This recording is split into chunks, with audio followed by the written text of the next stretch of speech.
Welcome to another video. So we are told to solve for the value of x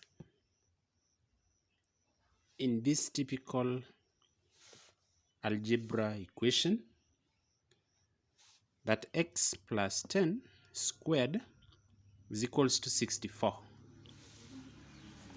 So I'm going to take you through step by step up to the final solution where we're going to find the value of x and possible values of x and then try to verify it. So if you're watching us for the first time, kindly remember to subscribe, like, comment, and share this video. So let us dive into the solution. If you look at this question, x plus 10 squared is equals to 64.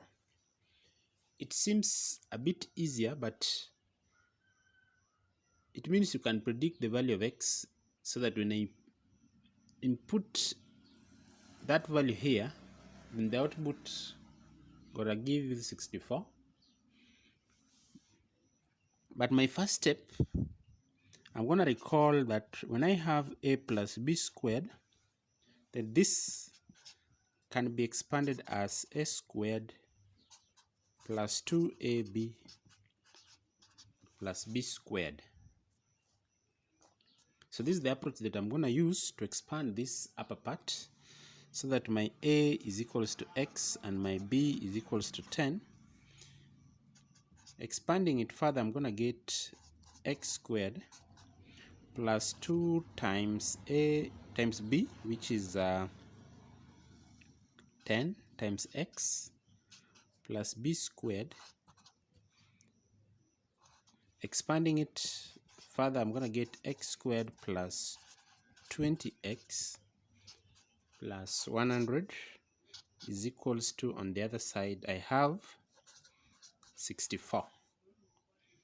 So I'm going to collect 64 on the other side so that I remain with 0, so that it forms a quadratic equation.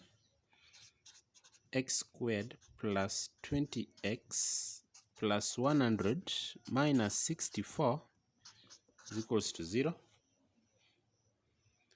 So well, at that point, I know that 100 minus 64 is 36. X squared plus 20x plus 36 is equals to 0. And then it is now clearly to see that this is a quadratic equation.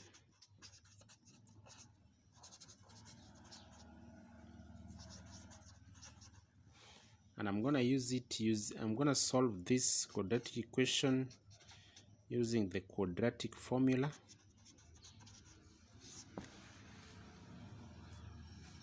And solving this using quadratic formula, I know that my value of a represents the coefficient of x squared, value of b represents the coefficient of x, and the value of c represents the constant term, which is now 36.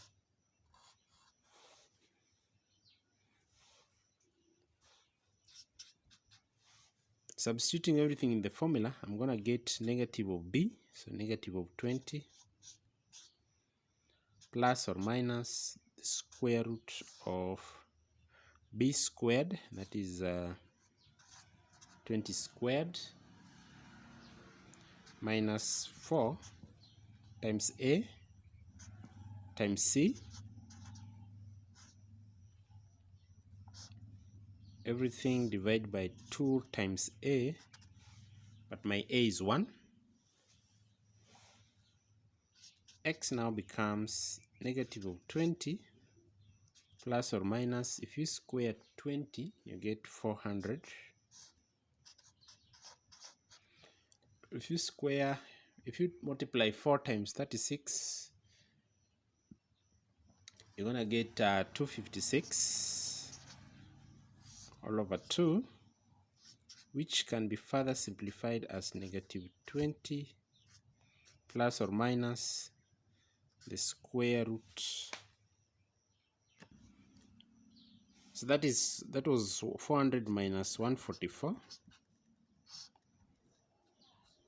as the product of 4 times 36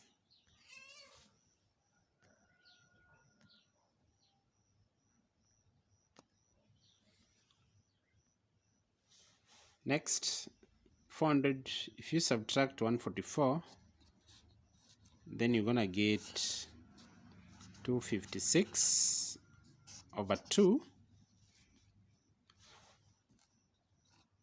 So at least it's now easy to see. X now becomes negative 20 plus or minus the square root of 256. I'm gonna get 16.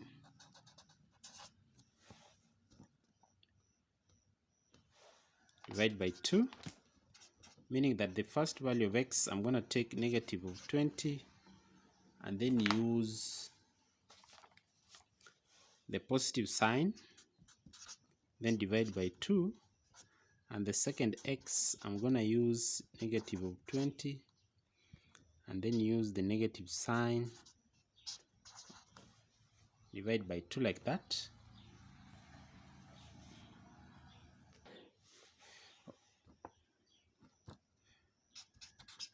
Negative 20 plus 16, I'm gonna get negative of 4 divided by 2, meaning that the first value of x, I'm gonna get negative of 2, and the second value, if you take negative 20 and negative 16, you're gonna get negative of 36.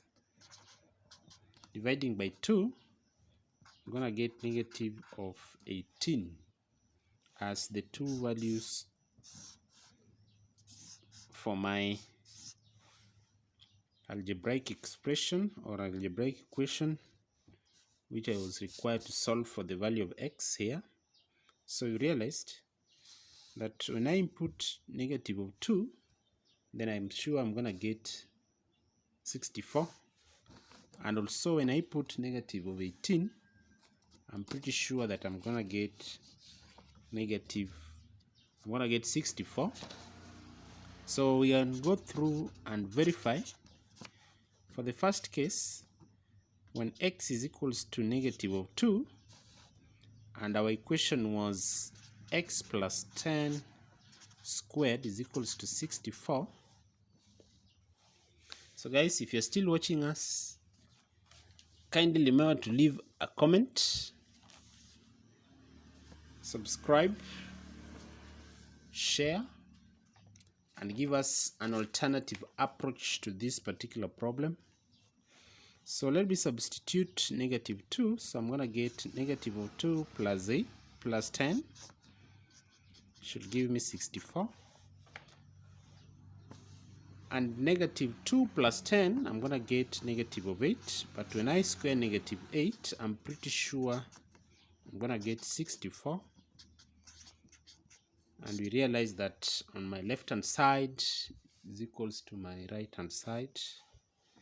Proving for x is equals to negative 18. Substituting in this particular equation, I'm going to get negative 18 plus 10 is equals to 64. And when you add negative 10 plus negative 18 plus 10, of course I'm getting negative 8 again.